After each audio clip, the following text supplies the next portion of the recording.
He had everything: wealth, power, influence. To the world, he was untouchable, a billionaire who had built his empire brick by brick.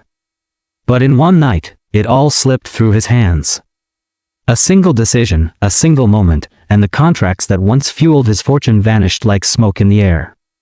He thought he knew betrayal, but nothing could prepare him for what came next. Because the truth wasn't just about business. It wasn't just about money. Hidden beneath the surface was a reality he never wanted to face, a reality shaped by prejudice, power, and the quiet suffering of those he never noticed. And yet, the one person who would hold the key to his redemption wasn't a business partner or a wealthy ally. It was someone the world would never expect, the daughter of a janitor. How could someone with nothing hold the secret that could save everything? And why did it take losing everything for him to finally see it? It began with success. For years, Jonathan Hale was the kind of man people admired from afar. A billionaire who had climbed from modest beginnings into the glittering towers of power, he wore confidence like a second skin. His days were filled with polished boardrooms, contracts signed on marble tables, and photographs in glossy magazines that painted him as the very image of achievement. To many, Jonathan's life seemed untouchable, proof that determination and brilliance alone could conquer any obstacle. But success often builds walls. The higher Jonathan rose, the less he saw of the world beneath him. He moved in circles of privilege, where handshakes carried more weight than a lifetime of struggle, where the faces of workers cleaning his offices blurred into the background. He wasn't cruel, just blind in the way many are when comfort makes injustice invisible. Still, whispers existed. Outside the glass towers, not everyone celebrated his empire.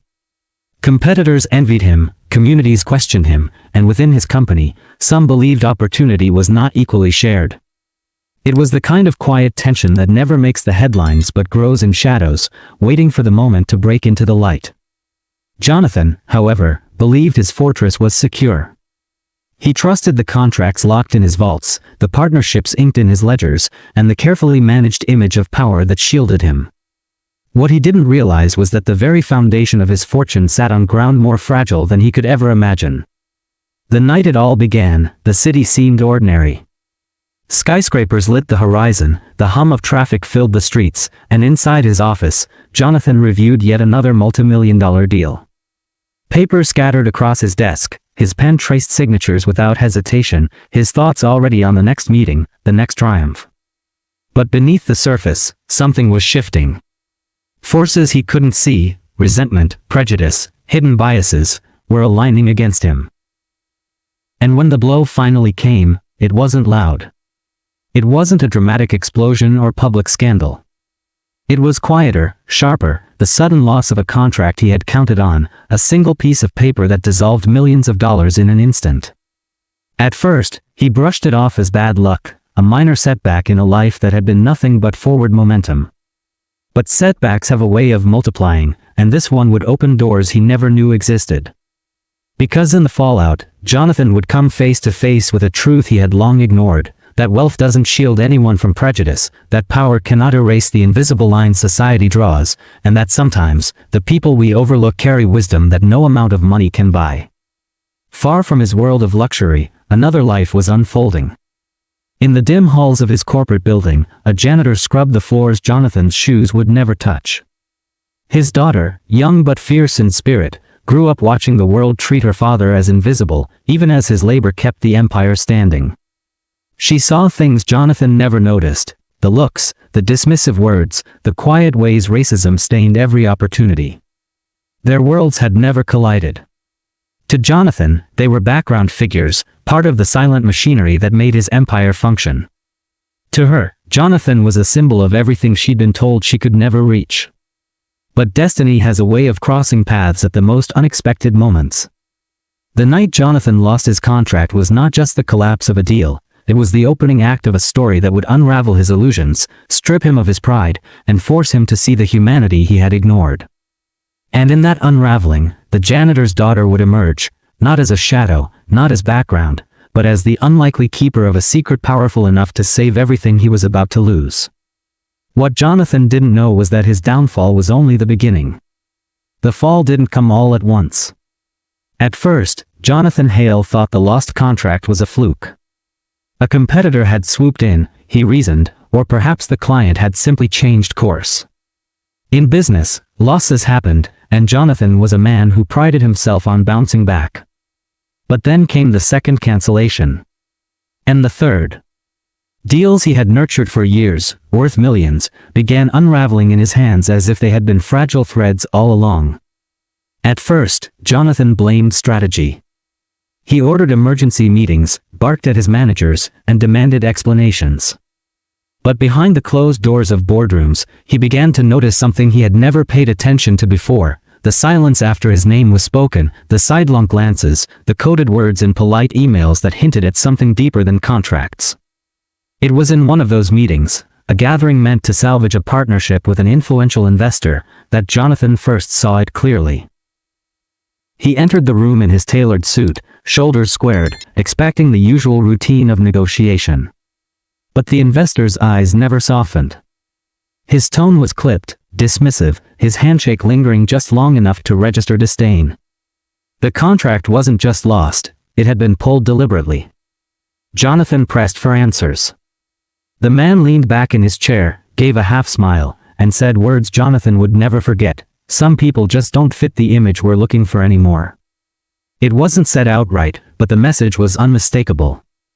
Jonathan's success, his billions, his years of effort, all of it meant little against the unspoken prejudice now shadowing him. For the first time in his career, Jonathan felt powerless. He left the meeting shaken, his usual confidence slipping into doubt. In the reflection of the glass elevator, he studied his face, his skin, the features that had never mattered in the world of numbers and contracts, until now. He had built an empire believing money erased barriers. Now he was learning that some barriers were carved too deeply to ignore. Days turned into weeks, and the pressure mounted.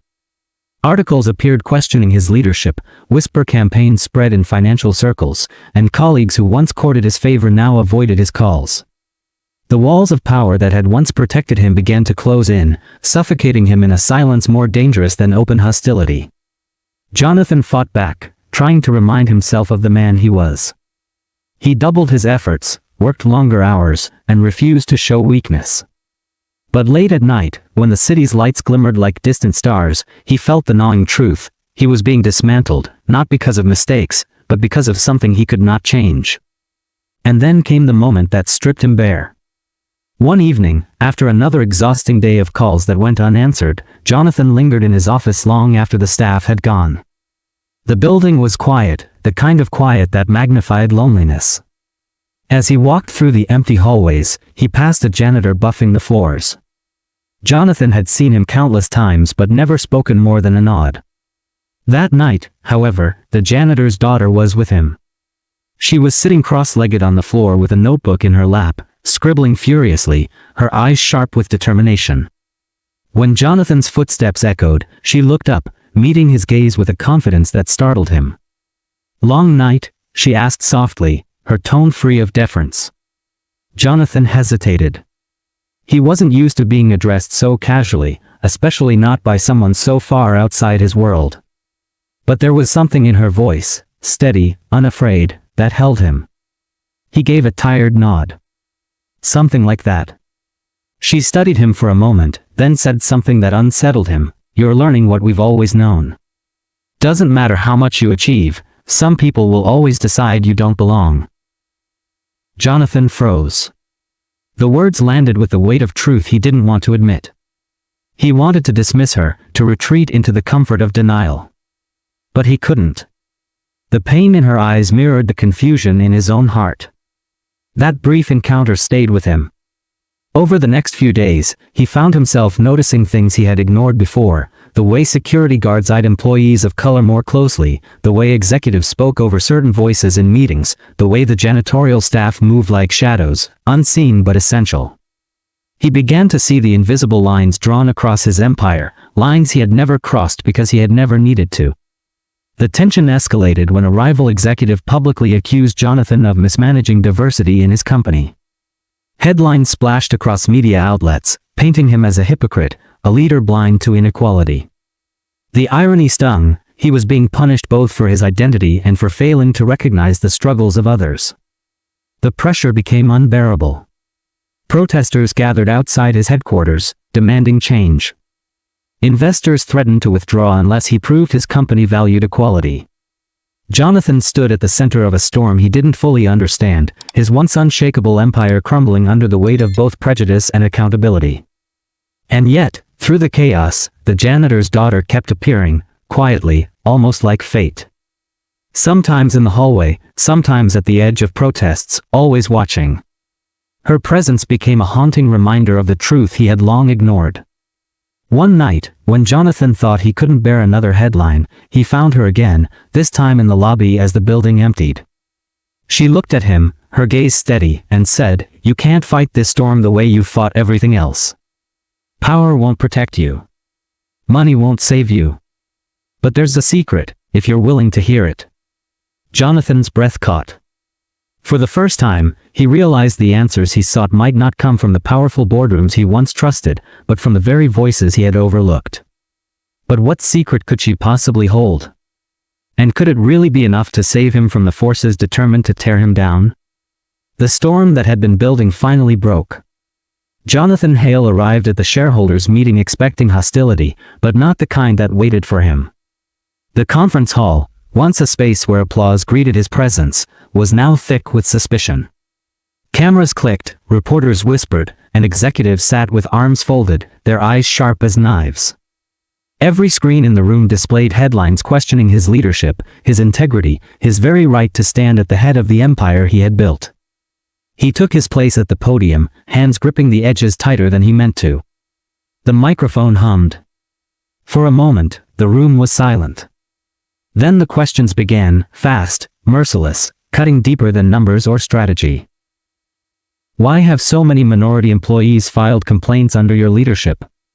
Is it true you lost 3 contracts because clients refused to associate with your image?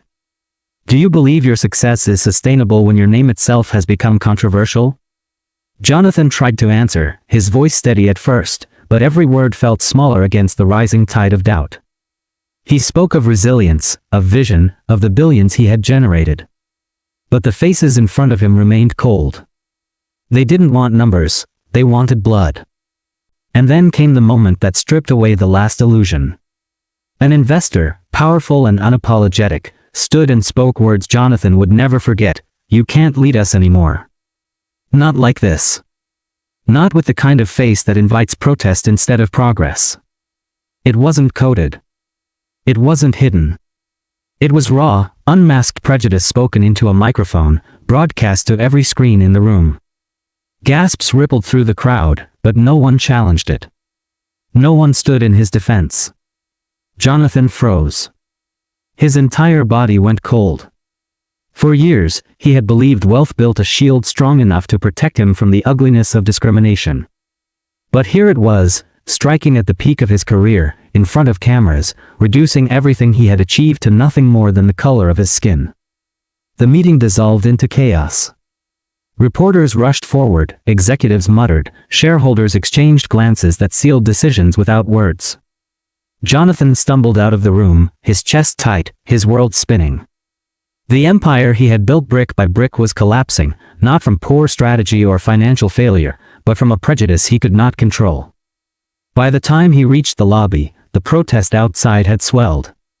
Chants echoed against the glass walls, demanding justice, demanding change. Cameras flashed as Jonathan stepped into the light, his face caught in every angle of defeat. And then he saw her. The janitor's daughter stood at the edge of the crowd, notebook in hand, eyes locked on his.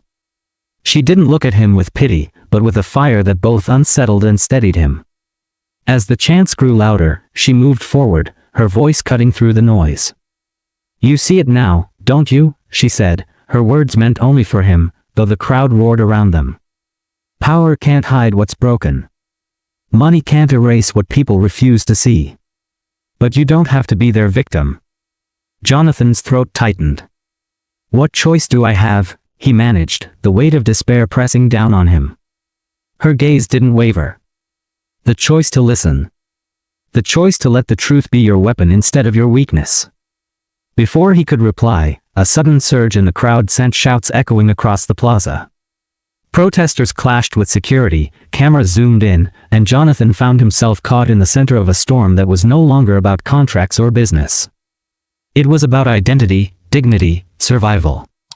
He felt the press of bodies, the heat of anger, the sting of words thrown like stones.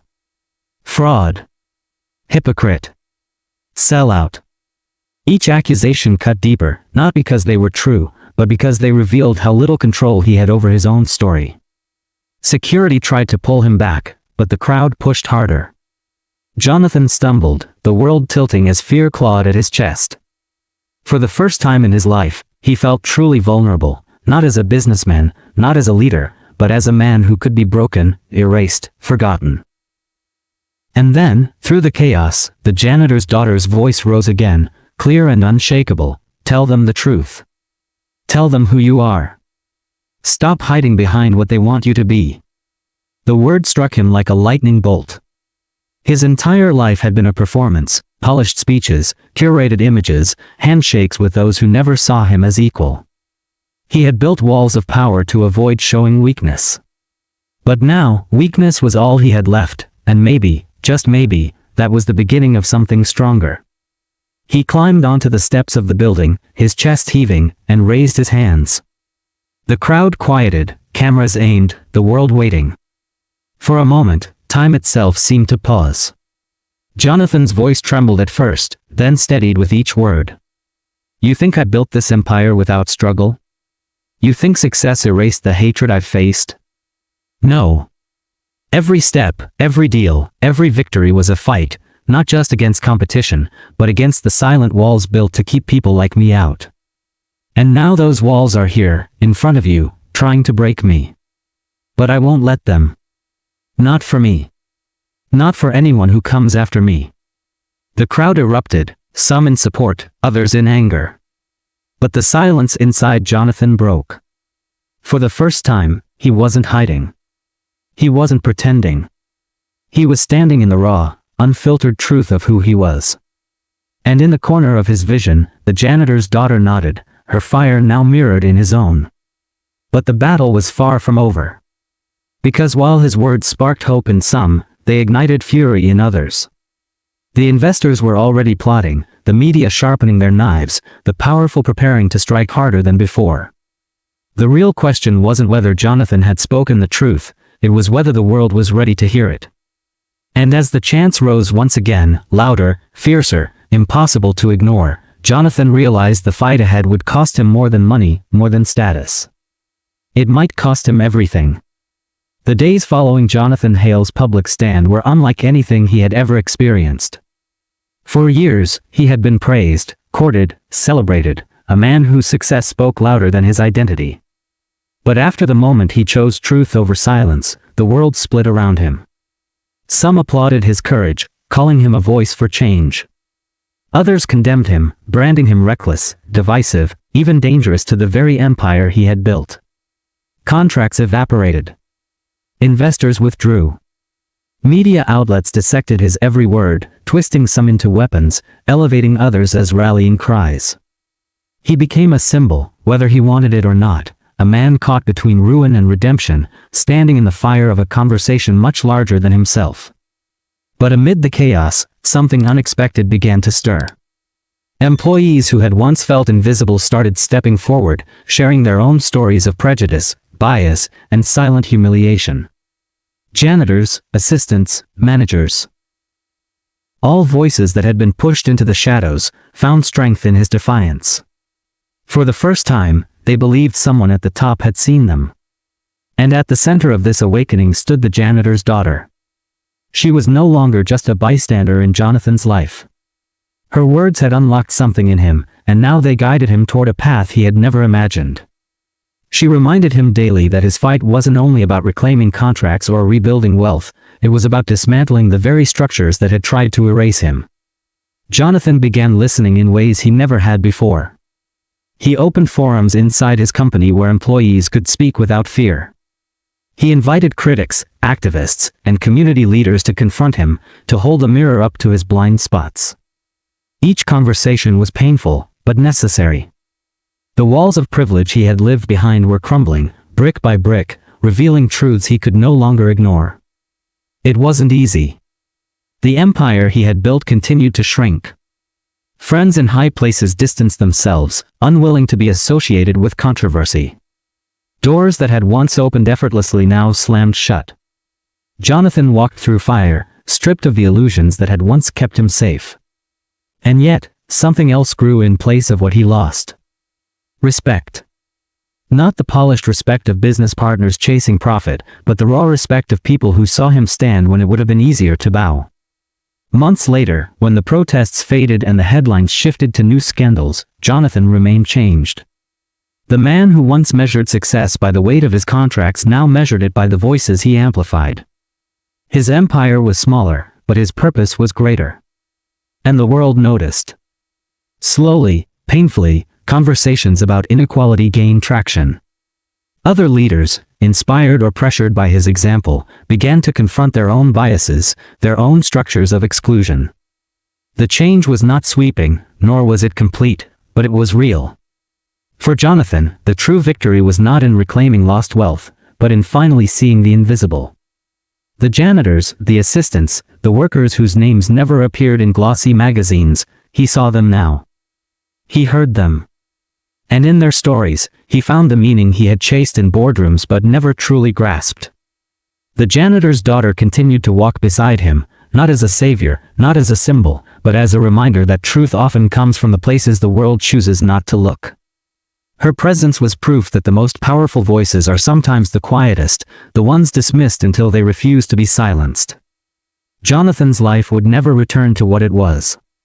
The billionaire who once believed money shielded him had been broken open, reshaped, and redefined. The contracts might never fully return. The empire might never regain its former glory. But the man who emerged was stronger than the one who had fallen. Because now, he carried not just his own story, but the weight of many. And that weight became a responsibility. Because Jonathan's story was not unique. The prejudice he faced, the injustice that nearly destroyed him, was a reflection of what millions endure every day, without wealth, without cameras, without the chance to speak their truth on a grand stage. He survived, but survival should never be the standard. The question is not whether Jonathan Hale learned his lesson, but whether we, watching, listening, witnessing, will learn ours. How many more stories must unfold? How many more careers destroyed, lives cut short, dreams shattered, before the world accepts the truth staring it in the face? Racism is not a headline. It is not a controversy to debate until the news cycle moves on. It is a daily reality that seeps into boardrooms, classrooms, streets, and homes. And until it is dismantled, piece by piece, it will continue to devour futures, quietly, mercilessly, inevitably. Jonathan Hale's fall and rise are not just his story. They are a mirror. A mirror reflecting the world we live in, the world we often ignore, the world we all have the power to change. The question is, will we?